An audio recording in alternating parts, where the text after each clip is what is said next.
ఒక నకిలీ వ్యక్తి ప్రాణాలు పోయేంతగా ఎందుకు నటిస్తాడు, ఆయనలాగా ఎందుకు తిరుగుతాడు? అసలు ఈ నకిలీ వ్యక్తి అనుకుందాం అతను ఎన్ని చోట్ల తాగి పడిపోయాడు, ప్రాణాంతకంగా ఒక బస్సు కింద పడాల్సింది, ఎంత ఫోర్స్ఫుల్గా బైక్ నడిపి కింద బోల్తా పడ్డాడు. ఆ బస్సు జస్ట్ మిస్, బస్సు వాడు పక్కకు తప్పించుకోవడం వల్ల ఇతను బతికిపోయాడు. అంతేకాకుండా ఒక బొంకును చాలా వేగంగా వచ్చి గుద్దేశాడు, దాంతో అతని హెడ్ లైట్ పగిలిపోయింది.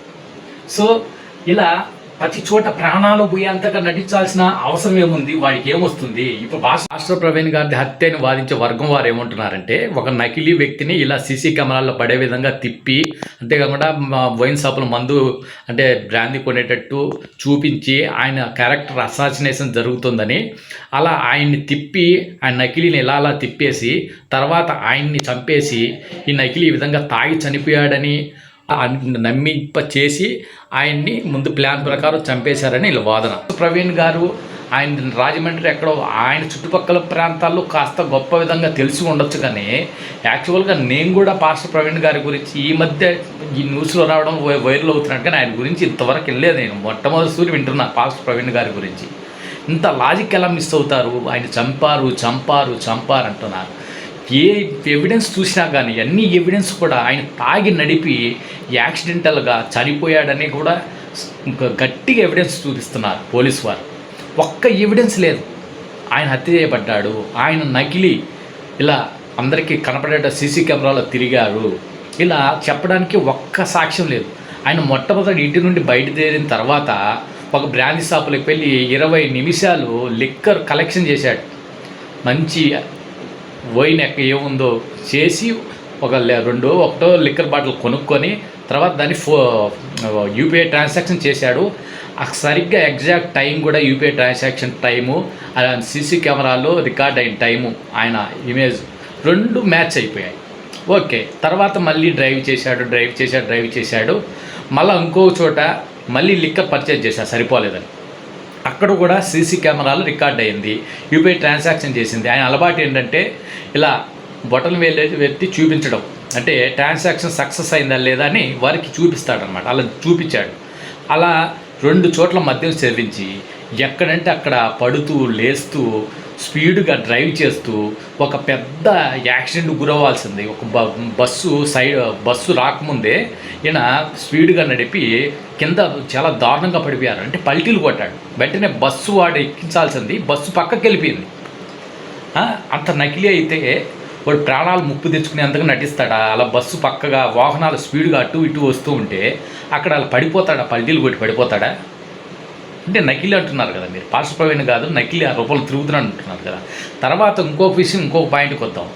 ఇతని హెడ్ లైట్ ఎప్పుడు పగిలిపోయింది? తర్వాత ఇంకొక సీసీ కెమెరా ఫుటేజ్లో ఉంది. ఆయన చాలా వేగంగా అప్పటికే వైన్స్ 2 చోట్ల కొన్ని 2 చోట్ల తాగాడు కదా, అది ఎక్కువైపోయింది ఆ హ్యాంగ్ ఓవరు. ఆ దిక్కుతెలిక ఎంత స్పీడ్గా ర్యాష్గా వచ్చి ఒక బొంకును గుద్దాడు. ఆ బొంకును గుద్దినప్పుడు ఆయన హెడ్ లైట్ పగిలిపోయింది. అప్పుడే పోవాల్సిన ప్రాణాలు దేవుడు ఆ రోజు రక్షించాడు. అప్పటికి వార్నింగ్ ఇచ్చాడు, రెండో ఛాన్స్ ఇచ్చాడు, అంతతో ఆపుకోలేదు ఆయన. ఆ బొంగును గుద్ది ఎంత వేగంగా వచ్చాడు, దుమ్ము ఇంత ఎత్తున పైకి లేచింది.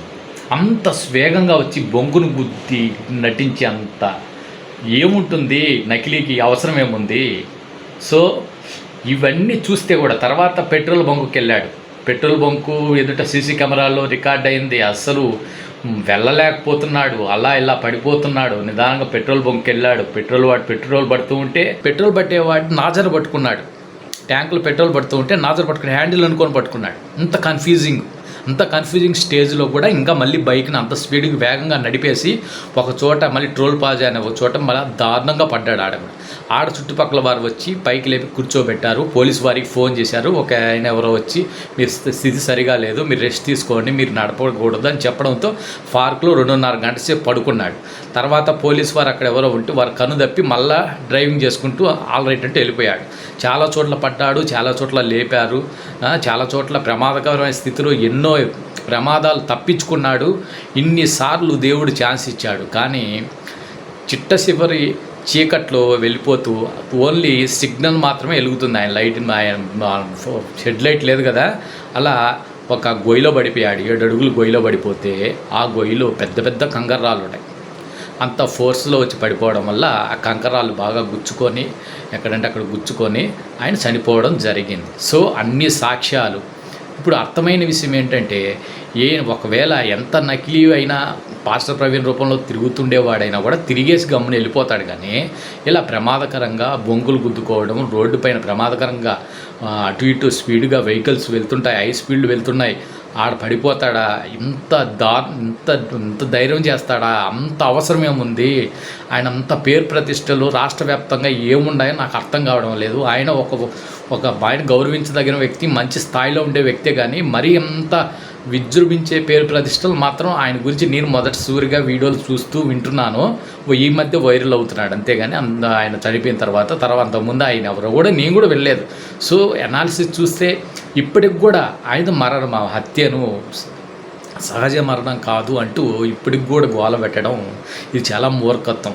అన్ని ఎవిడెన్స్, గట్టి సాక్ష్యాలన్నీ కూడా ఆయన డ్రింక్ చేసి యాక్సిడెంట్కి గురి చనిపోయాడనే చూపిస్తున్నాయి. కానీ ఒక్కటి కూడా హత్య చేయబడ్డాడని ఒక్క సాక్ష్యం అని కూడా లేదు. కేవలం అనుమానాలు, ఊహాజనితాలు.